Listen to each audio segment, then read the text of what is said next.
Okay, so I'm Giles Kendall. I'm a consultant neonatologist at University College London Hospital. I come to this from the background of having been the site to be the second site in the UK to go live with Epic, which is one of the EHRSs out there. And although, that's where my experience is, clearly this is not about any particular EHRS. It's really just trying to, I think what we're trying to do is build experience that we've got, maybe being a few steps ahead of some of the other implementers, to use any knowledge experience we've got to help other teams.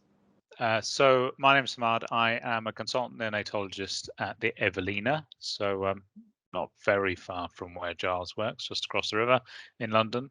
And similar to Giles, I've already been through the pain of getting BadgerNet EPR in place on our neonatal unit 5 years ago, and now going through the process of replacing that with Epic.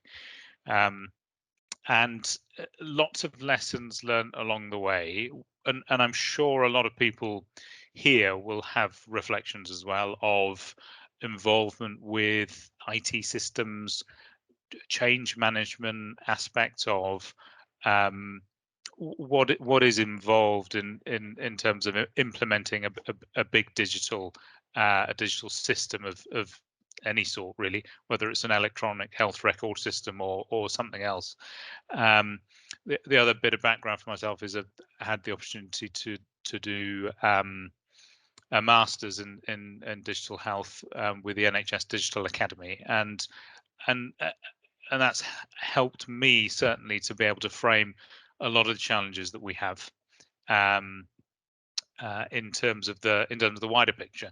And I think that that's one thing as neonatologists we need to be very aware of.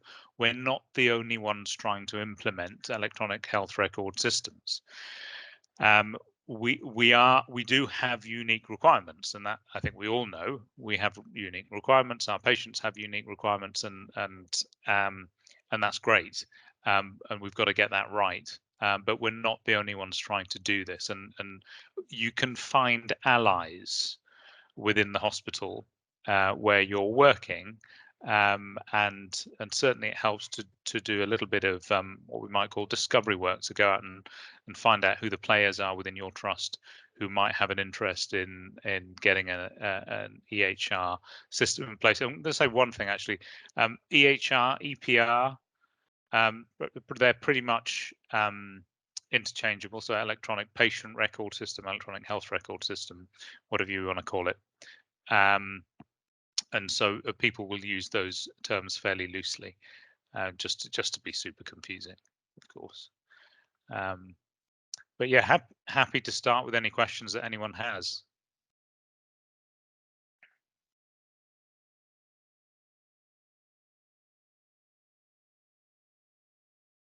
So if there's no questions, everyone has been very shy. If there's no questions, what I might do is I can't share. Marcus, I can't share my screen.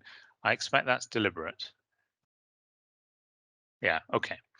Oh, got a question. We've got a hand. This is exciting. Sankara,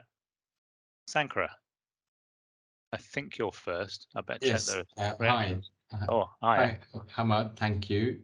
Yeah, I just wanted to question about your experience on the 5 years of BadgerNet EPR, and then you're in the process of changing it to another system. I just want to ask the trigger for that. Is it like the pressure from the organization that considers neonate as a small player, and therefore we need to integrate to the whatever the trust is using, one system for all kind of thing, or because I'm going through that process in my trust currently now. Yeah, so I would say my advice to you would be consider the needs of your service and fight tooth and nail.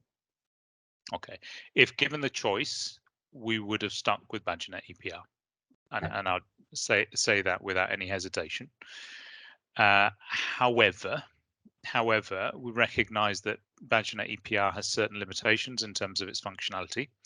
It doesn't have a drug prescription or administration system. It doesn't have a test ordering system. You can interface test results, which is nice, and we had successfully or have successfully interfaced blood test results and gas results in. It doesn't interface with any PACS system, X-ray ordering or X-ray viewing systems. And so another EHR system would do those things. That doesn't mean that you can't have BadgerNet alongside another system. You could do. But as you've quite rightly guessed, it's pressure from within the organization to say, we need you to toe the party line because this is bigger than a single service. And from having had conversations with other hospitals, I know that similar conversations happen.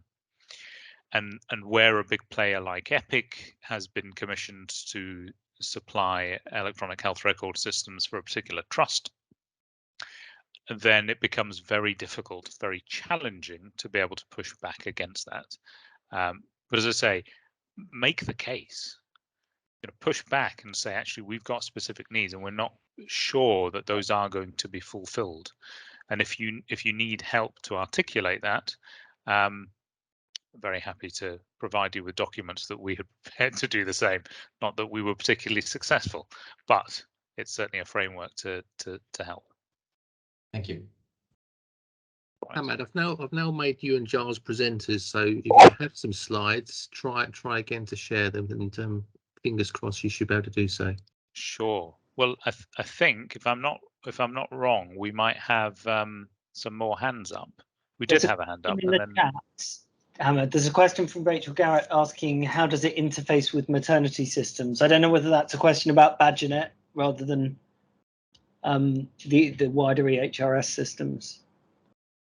But if we start with the general principle of how do neonatal EHR systems integrate with maternity systems, I think that's a really good and important one, because clearly they need an interface. Within the framework of BadgerNet's EHR environment, they have a maternity offering which allows a nice interface, which means that if a baby delivers, the delivery of that baby is recorded within the maternity system, and then that baby, or the virtual instance of that baby, can be transferred through to the neonatal EPR within BadgerNet. And other EHR systems do similar things, such as Epic, Cerner. They all have similar systems. Now, one thing, however, and in a slight tangent, but not in a complete tangent, one thing which is really important for any electronic health record system is the PDS returns. I'm going to try and remember what PDS stands for. Giles, you may remember what PDS stands for, but it's essentially every time a child is born in the UK, that is a significant event, and that child needs to be allocated an NHS number, and the record of that child's existence needs to pass through to the NHS spine. Once that happens, that then forms the child health information systems and things like NIPE, and we all love a bit of NIPE. So the NIPE system is informed through the PDS returns, which come from the electronic health record system, which may be BadgerNet, maybe Epic, whatever it is. But that is an interface that requires configuring. That you need to ensure that works, and it's not an automatic or magic thing. Nigel, we noted that hand. Sorry, you're not going to get away with not asking a question. So it's not an automatic thing, and that needs figuring out, and it needs an awareness from whoever is doing the interface, that they understand that is something that needs to be done. And certainly NHS England provides some documents on making sure your PDS returns work properly, because they have had some painful lessons from big EHR systems. I think the other thing just to mention, I think the other thing to mention with the maternity systems is obviously we don't work in isolation from the rest of our LMNSs, our local maternity and neonatal systems, and it's all very well, as we are still working on doing, trying to get your own in-house very expensive EHRS to work. But as not only babies but also mothers move around the systems, if yeah, we're certainly not got the same EHRS solution in each of our hospitals within our North Central London patch. So some are on System C, some are on BadgerNet EPR, some are still on paper. And so, one of the big challenges for all of us is that flow of data as patients move around. And I'm sure we'll come back to that. Yep. Nigel, did you have a question? It was really just related to the interface between maternity and neonates and the importance of that. We're at the moment trying to persuade our trust, because our trust currently has two different services on two sites with different electronic systems. And we're looking at the maternity and the neonatal services to go to the BadgerNet EPR. And our argument is very much that that will provide a very seamless transfer of data and enable us to do and to record what we need to record. I suppose the issue then is when if ex-prems then come into the paediatric side, and if there's going to be a different system for that. So with Epic, would that cover maternity as well in your trust? It would. Yes. Yes, it does. And I think there's a couple of points that you raised which are actually really, really important. One is about the group of hospitals, whether it's the LMNS or the network or trusts which have more than one hospital. The flow of data between those organizations, and that is important both on the level of maternity services. And we will often see women who will book at a particular hospital but deliver at another hospital. Yeah. And the flow of that information, and critically for us, the flow of information about the fetus is actually really, really important. And if we can have a view of that, because we've got a single record and a single system, that becomes very important. But equally on the neonatal side, where we have children moving between neonatal services as we do within networks, then the flow of that information, which we all have to say works very well with BadgerNet summary care record system. It allows us to be able to get that view. We need to ensure that that works well with whatever systems that we might be using. The question that you had around a child moving to paediatric services from neonatal services, I think is a really important one, and I think there are several parts to that. I think we recognise there's probably a very small number of babies that move from neonatal units directly to paediatric services. They're more likely to be discharged home and then come back. And the question is that does that paediatrician have a view of what happened to the child whilst they were on a neonatal unit? Now, we would hope that our discharge summaries are comprehensive enough that they would provide enough information. What we might be concerned about is some of the granular detail that would otherwise be missed if we're working across systems, and that's where the interfacing question really comes into its own, and how much effort you want to put in to ensure that you've got an interface that allows you to pull that sort of granular data, whether it is every blood gas result the child ever had, every blood test result the child ever had, every X-ray report, etc., all of those things, and how you build those interfaces. So that starts to come into some of the nitty-gritty. So I was interested. I don't want to steal or anything, but I was just interested that you said that you would still prefer to stick on BadgerNet. Yes. So I'd just like to know that because that's the sort of conversation that I'm going to have with our trust in terms of where we go forward, i.e. that the advantages of BadgerNet, if we have it for maternity and neonatal services jointly, outweighs the disadvantages of maybe going over to a single system for everything. So the first things I should say are that I am not and have never been paid by BadgerNet, although I do have a BadgerNet hoodie and a mug, both picked up at previous BadgerCon conferences. So that's my declaration of interest.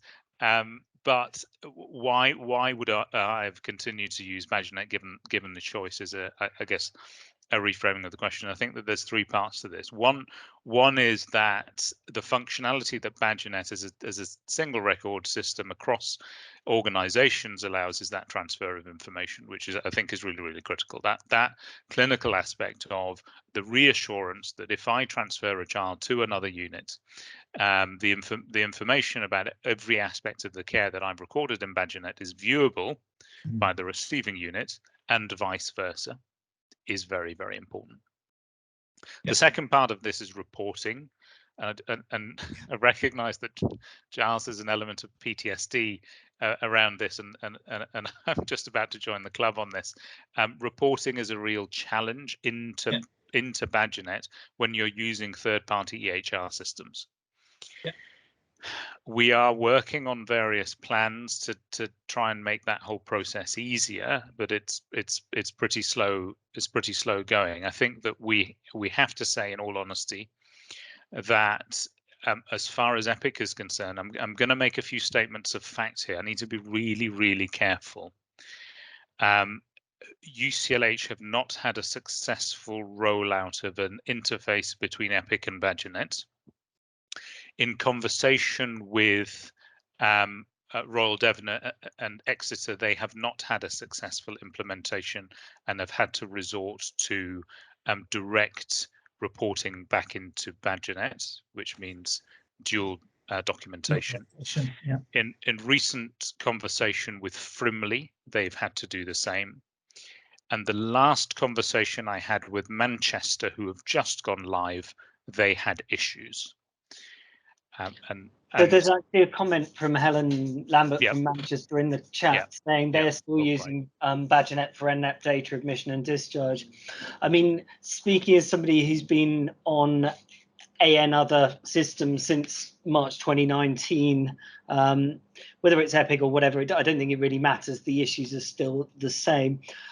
I think the advantages or some of the advantages and the disadvantages of these systems are the same. I think what you can do with things like EPIC is incredible. They are really clever, and you can configure them and do all sorts of really, really clever things. But that's hugely time consuming and requires quite geeky people who like to do that sort of thing. By far the biggest issue is what we're touching on here, which is about data submissions, and our data submissions are very poor. And I appreciate this is being recorded for posterity, but I don't think, if you look on the last NNAP report, we are currently excluded from a good number of the metrics because our data is not accurate.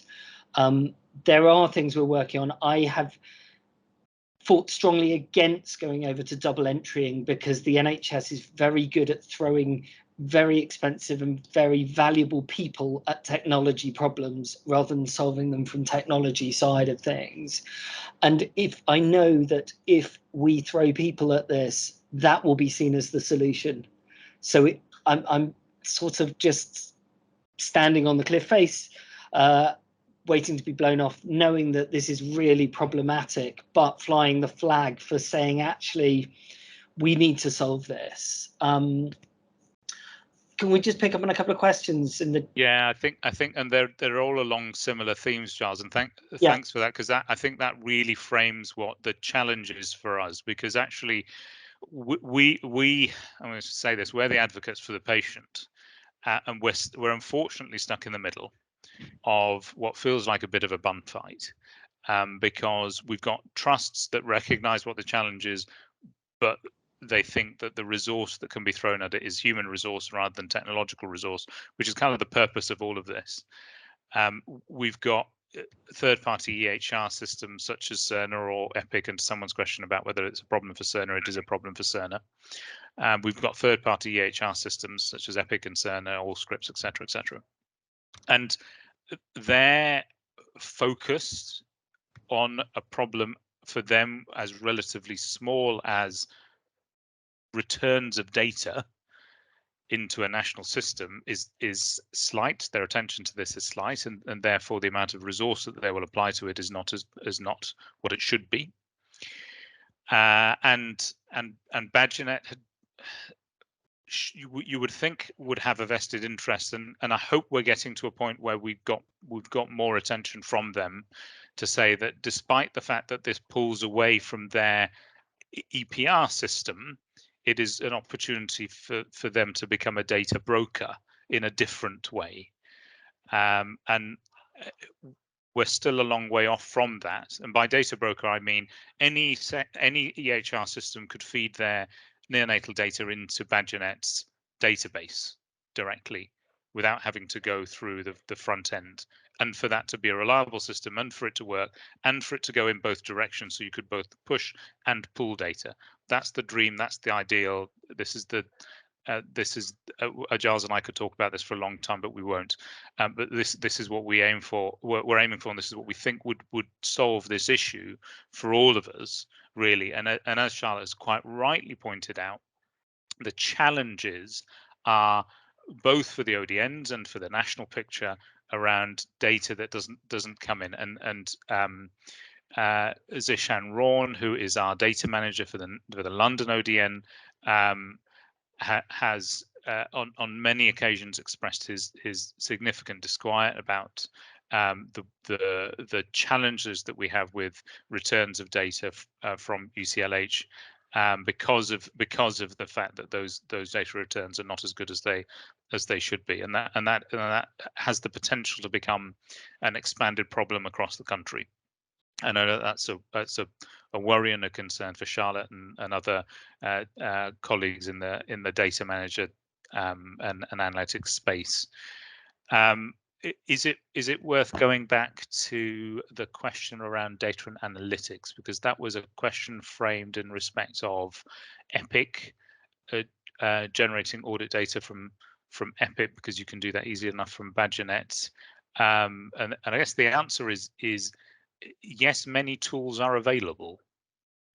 And actually what we're currently working on is effectively replicating the NNAP dashboard within EPIC. So one of the problems is a lot of these systems, whichever one you use, comes out of the box as a bit of a blank thing, and it gets reconfigured by every trust every time, which is incredibly frustrating. And so we all have to solve the same problems. It's part of what we're trying to do, is saying, look, let's share, let's work together, because that's got to be a much more sensible approach. But we're having to rebuild those NNAP dashboard tools so we can at least then produce our own data to show that, okay, that data looks terrible, but actually this is the real life stuff. And I hate to say it, but this is coming back a little bit to East Kent. It's finding signals in noise. You know, the data's got to be accurate. And there are times when you think, actually, I hope we're okay. I think we're okay, but I can't measure this. And that's something that using a system like BadgerNet, which is purely designed for neonatal, and it comes out the box configured, has some real advantages if you do not have the time, effort and geeky attitude that you want to do it all yourself from scratch. And it's a lot of work. Claire had actually a couple of comments from Claire, which I think are worth surfacing. Claire said a few things, so I'm just going to go back. This is Claire Kane at Raw Free. So neonatal follow-up process representing children and babies to ED only really requires a good discharge summary. I think that's fair, actually, and I think that covers most of it. I agree with that. There are some people who really like to geek out on all of the information, that data about what's happened to a child whilst they've been on a neonatal unit, but actually a good discharge summary covers a lot of sins. So I think that's a fair comment. And then there's a bit of a discussion around advantages with EPIC, Sanphonics. There's a Senegal. I would be very hesitant to say that purely that your mileage will vary, and you really need to figure out what it is that you require as a service and have those conversations with potential suppliers. So I think I would be hesitant to and Claire's got a hand up now. I'd be hesitant to say that just for that reason. Now, and to be fair and to be very transparent, as a trust, we looked at both Cerner and EPIC and clearly decide to go for Epic. My personal choice obviously would have been very different, but as a trust, that's what we decided. That was a trust level decision, not a neonatal level decision. Claire, you've got your hand up. Yeah, sorry. I was just going to say I have spent quite a lot of time looking at both over a period of years, actually, and now we've suddenly come to the crunch where we have to make the decision or have to push for Badger, basically, because we're not going to be able to bring in another new system into the trust. So you don't really have a choice of all systems. You're looking at either your big system or bring in a purpose-built EPR.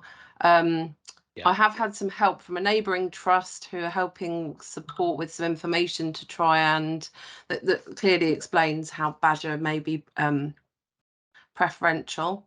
But we've been quite involved with the adult ITU EPR. We've had neonatal people sitting in that just to get a really good flavour of that rollout, and there's been nothing in that that's reassured us.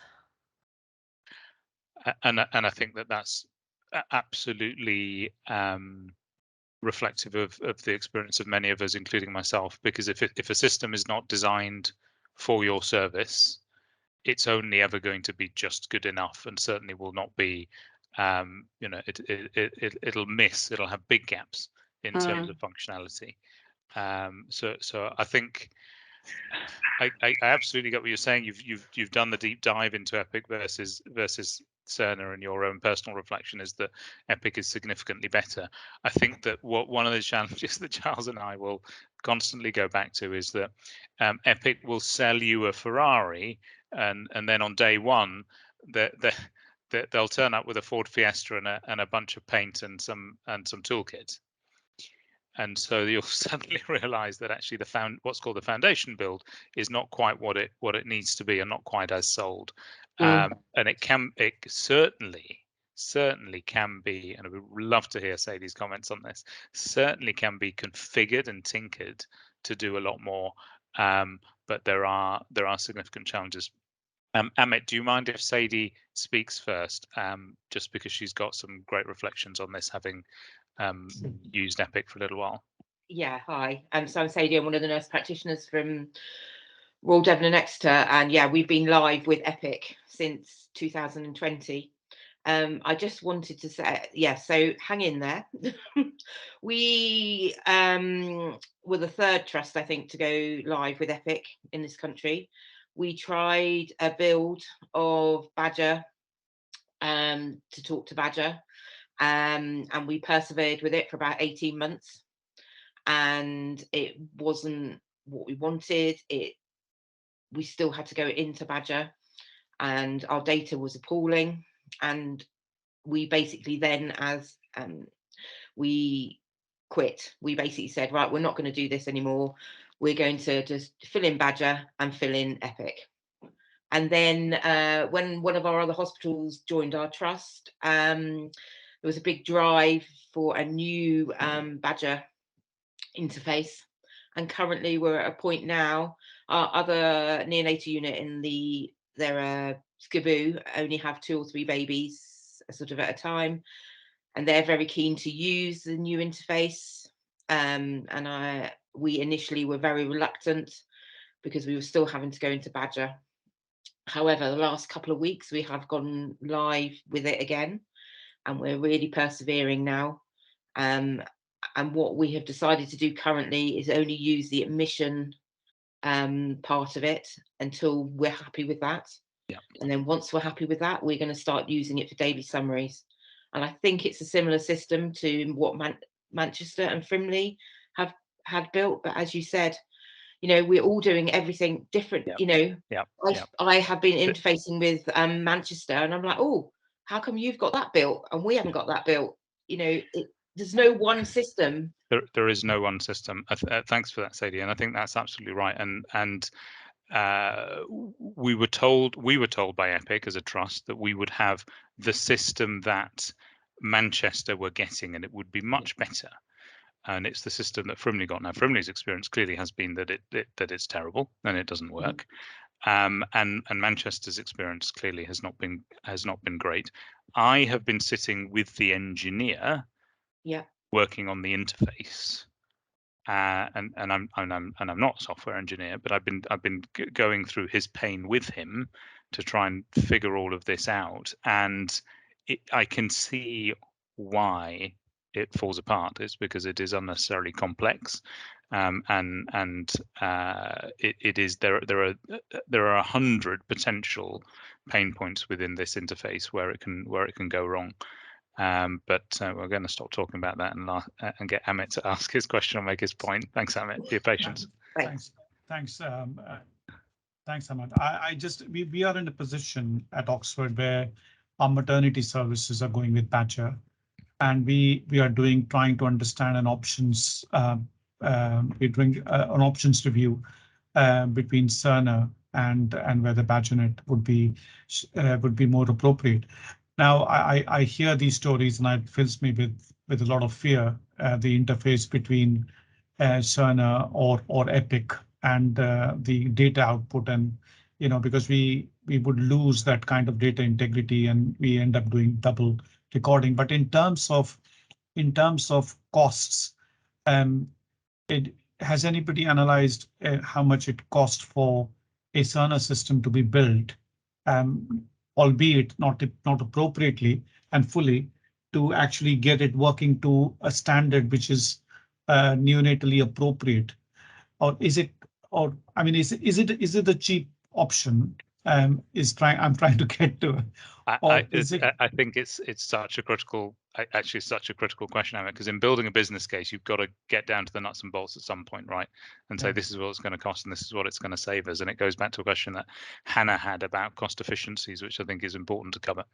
And the short answer to this is it really depends. And it depends on your commercial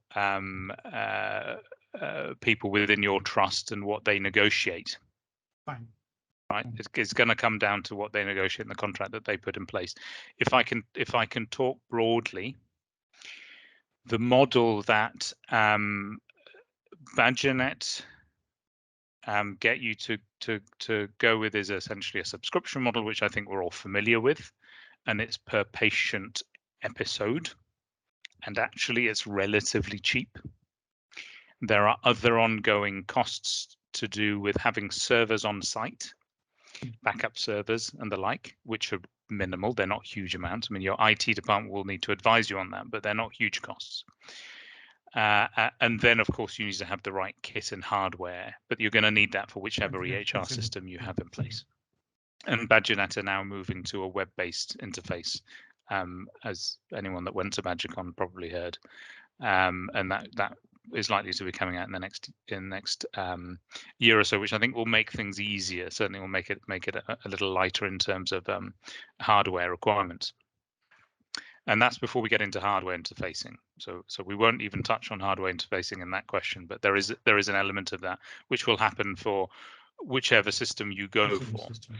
As far as Epic and Cerner are concerned, your trust will sign a contract with them, and that contract will include, we will provide you with the software. We will provide you with this much specification, this much bespokeness of the software. In other words, we will make it do what you want it to do up until this much of a point for this much money. And if you want extra bits, you'll have to pay for extra bits. And it's normally counted in hours of work. So then you're fighting for bits of a pie with other colleagues if it's a trust-wide system. And then beyond that, the costs will be borne based on a service model,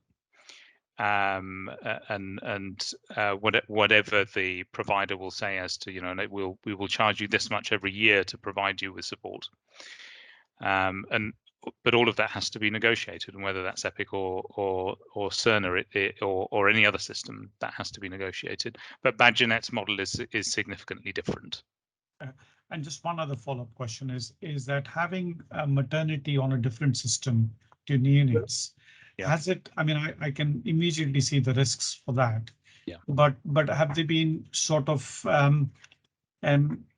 has any trust done that and have been burnt, so we can learn, we can understand where the problems, because I can see the problems can be very easy between us and and postnatal wards, babies going up and down, and as well as from transitional care coming back to the neonatal unit. And I just wonder what the experience has been in where you've got trusts on two different, where the maternity is different from neonates. Yeah, I'd invite comment on that one actually, because I have not had that experience, because when we went to BadgerNet EPR, both our maternity and neonatal units went to BadgerNet EPR, and as we're transitioning to Epic, we're both going to Epic, and I think Giles has the same experience.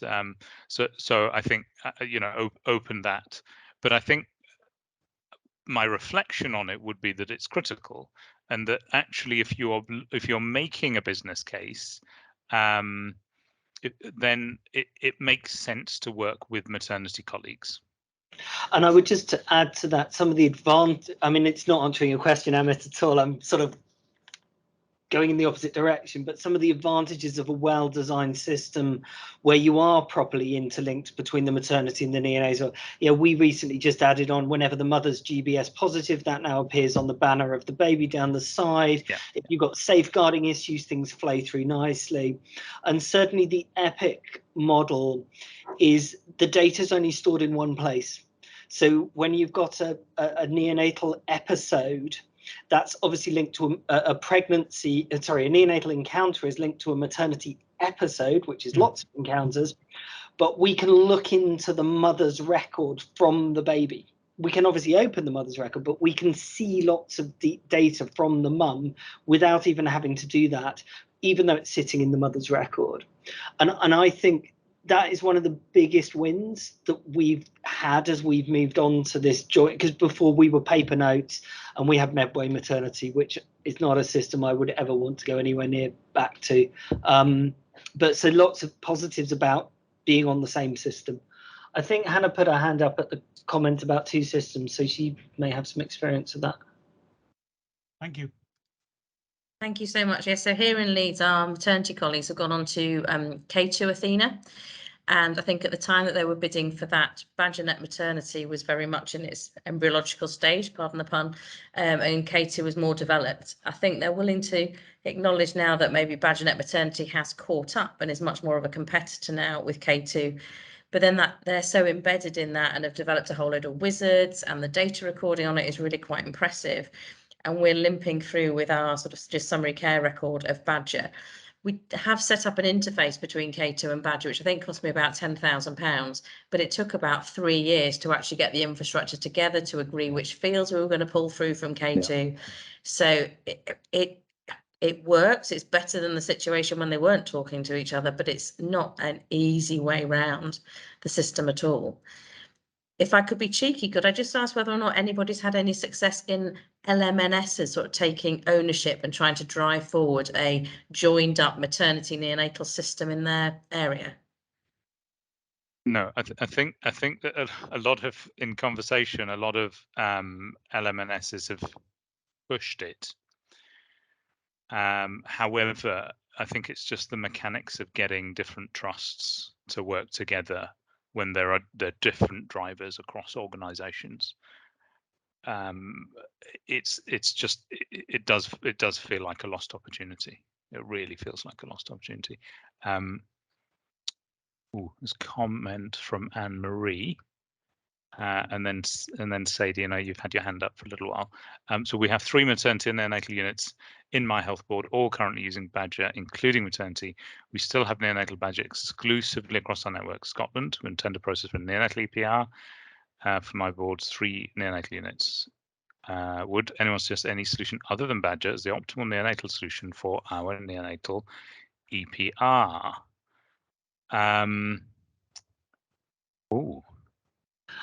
Okay. I'm not sure how to answer this one, Giles, because I would be very hesitant to suggest any we can't be we're not allowed to wear our hoodies.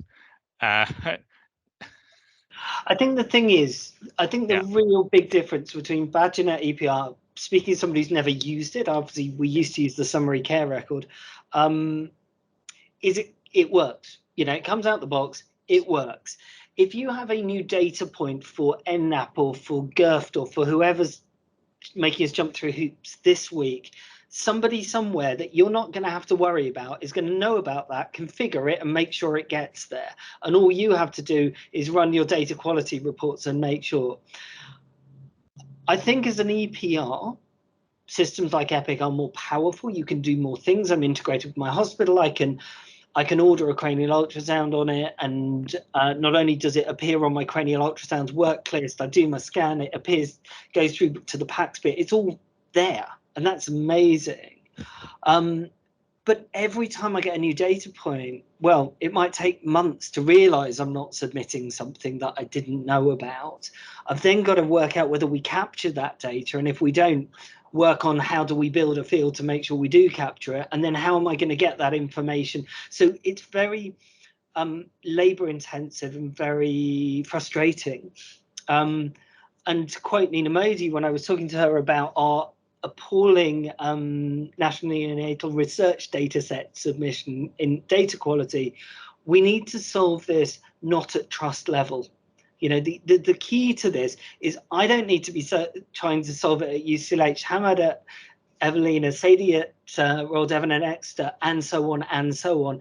And we need national solutions to this. And, you know, I think where it's amazing to see the number of people who've come on to a Geek Fest questionnaire, but, you know, there's obviously people are invested in this, and we need to use our leverage to try and get something that works nationally. Yeah, no, I completely agree with that. Echo Giles' words and would say, please join us, because we are trying to beat the drum on this as hard as we can. Can I mention that? So the other piece of work that we're doing is there is going to be a document that we're going to be working on, and I think, I don't know if the expressions of interest has gone out yet, but to write a bit of a terms of reference, a bit of a specification around this. So if you are having another non-neonatal system imposed on you, encouraged to you, whatever the right phrase is, at least we're going to try and say, well, this is our knowledge base on this. This is what you need them to tell you that it can do. And these are the sort of things that they're going to need to promise you in the long term to make sure it remains fit for purpose. And that's a document we're going to be working on over the next 3 to 6 months and published through BAPM as a piece of evidence to support you in your discussions with your own teams. I'm going to attempt another response to Anne-Marie's question about the optimal neonatal solution. Because again, I hesitate to say what that might be, because it really has to be down to individual services to make that decision for themselves. But in order to help to inform that, it's worth thinking about the different ways in which BadgerNet and other EHR systems manage changes to the EHR system and to what's being offered. Now, as Giles pointed out, if there's a bit of mandatory return, it comes on BadgerNet first. We know that, and so it'll just magically appear, and you can fill it in, and you're good. If it's another bit of functionality that you're expecting, and again, I'm going to speak from experience here. If there's another bit of functionality that you're expecting, you have got to request it. It needs to be discussed. It needs to go onto a change request system. It will take anywhere between 3 months and 2 years for that change to happen.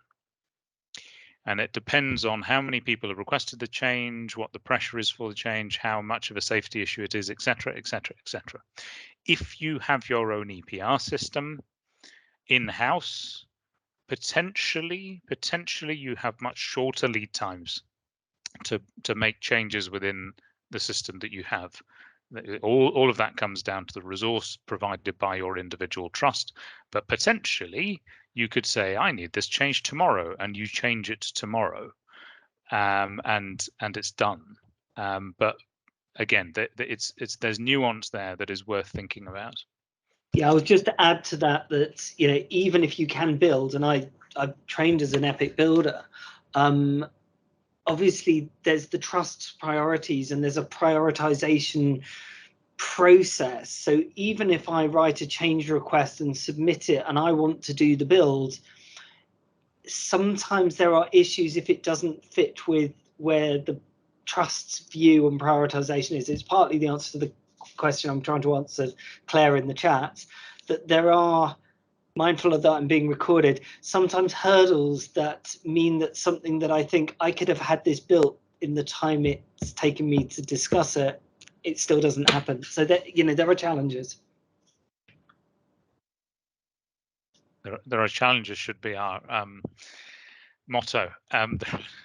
There are challenges. I think actually I'm going to do a call back to a question that was posed around benefits realization of electronic health systems and digital change.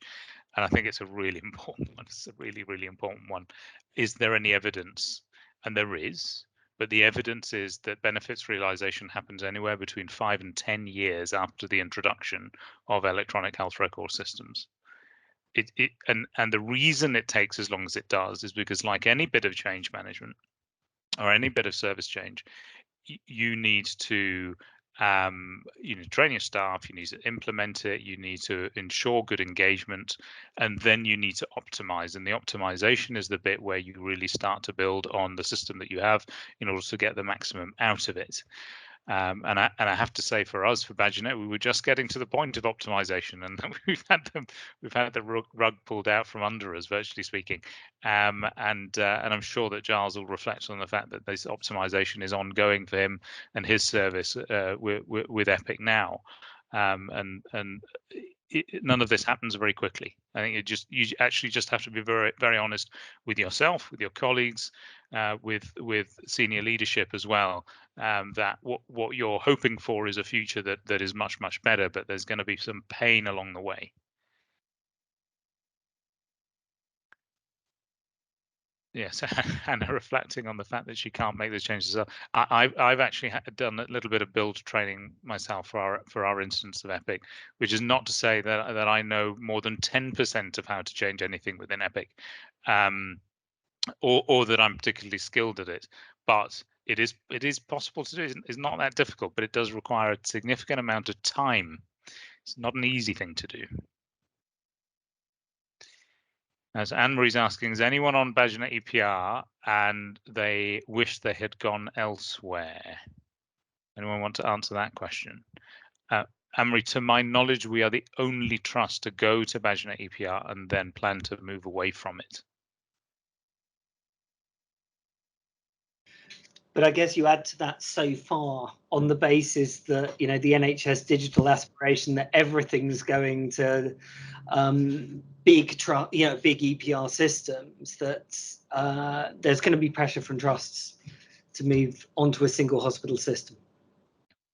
I'm going to attempt to answer Claire's question, and I think it's a really good question, which is why have the clinical team not been able to convince the trust to stay with BadgerNet EPR? And the answer to that is that it is not for want of trying, two, not for want of highlighting significant clinical risks, documenting those clinical risks, filling in I don't know how many risk registers. It really all came down to the almighty hammer of, that's all very good, but you have to do this because everyone else is doing it. I'm going to give you a counter argument to that slightly on some of the benefits. So, I mean, certainly I can only talk to the system I'm used to, but we have a really brilliant pharmacy build.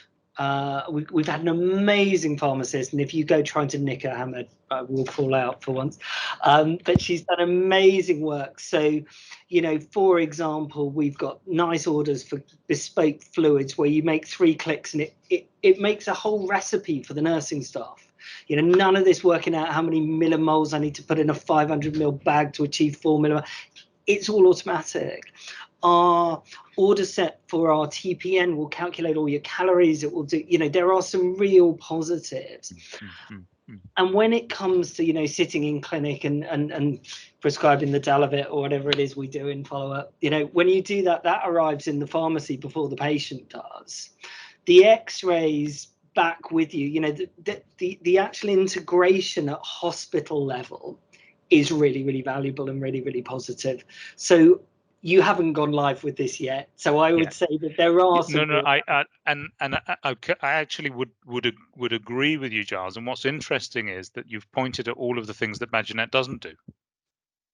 And we've also got an excellent pharmacist who's worked very hard on the EPIC field for neonatal, and we're very lucky. We're looking forward to those aspects of the bill, because they will be fantastic ways of being able to prescribe it and administer drugs, us being able to view X-rays, and you know, the things like the order set. We haven't spoken about order sets, which is a great little bit of functionality within EPIC. I'm sure have similar functionality within Cerner and other systems.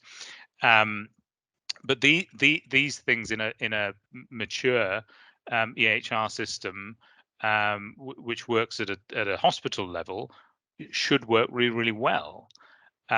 Unfortunately, it's the one gap that BadgerNet has and continues to have, despite requests for that change to happen. So I think the point is actually very, very valid, which is that if you make a decision to go to BadgerNet EPR, you still need to ensure that your trust commissions good systems that provide all of the other digital services that you will require as a service, such as drug prescription and administration, such as test ordering and viewing of results and the interface, plus a good PACS interface.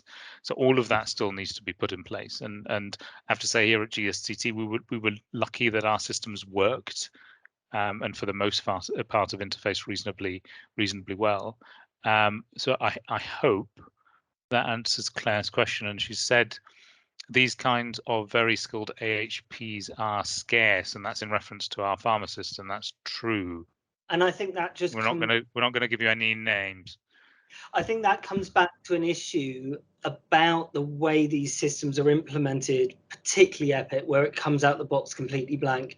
The fact that we've put in tons of work, which has then been replicated in Manchester, Royal Devon Exeter, Frimley Park, the Apollo team that Hammad leads down at GKT, is bonkers.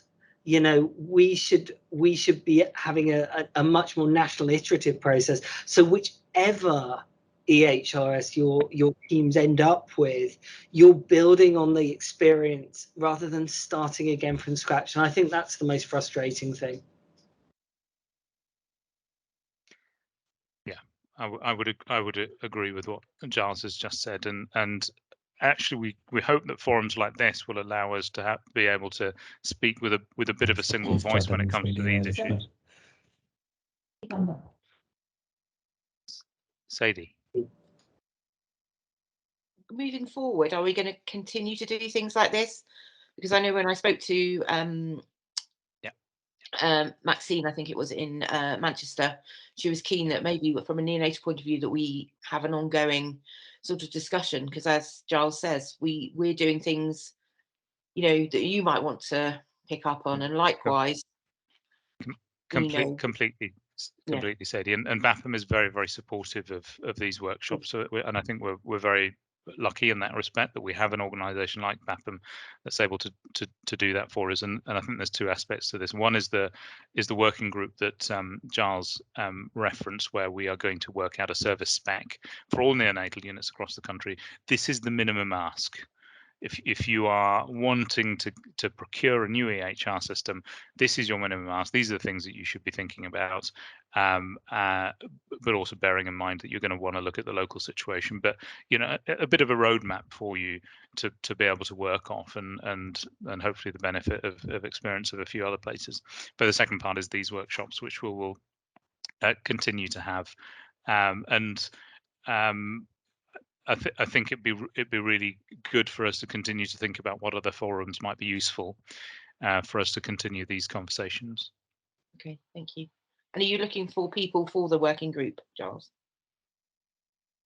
Yeah, there should be coming out of BAPM shortly, if it hasn't, some expressions of interest. Okay. So yeah, it'd be great to have as many of you on board to get that kicked off.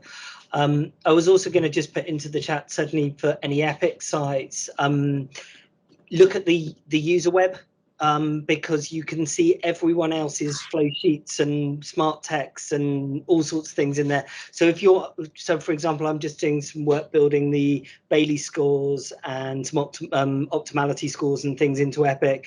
And it's a really nice place to start because you can see what they've done in Stanford and you can see what they've done in Addenbrooke's and you can see what we've built and you can look at each other's build. And if you're not sure how to do that, where to go, drop me an email and I can point people in the right direction. So that's an Epic specific thing, the user web, just to underline that. But yeah, they've definitely got some great resources there. I've certainly been stealing everything that Giles has made at UCLH. It's been very useful.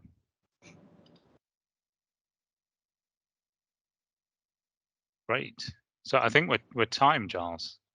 Yeah, I think that seems like a natural sort of closure point. No, thank you. Thank you for everyone's participation. Hopefully that was useful and of value. And I guess look out for future workshops. And they'll be advertised through the usual channels. But yes, we'll definitely be holding more of these in the future. And if there are particular topics that people think that it would be nice to focus on, then please do feedback to BAPM and we'll get those. We'll certainly try and hold those sessions as well.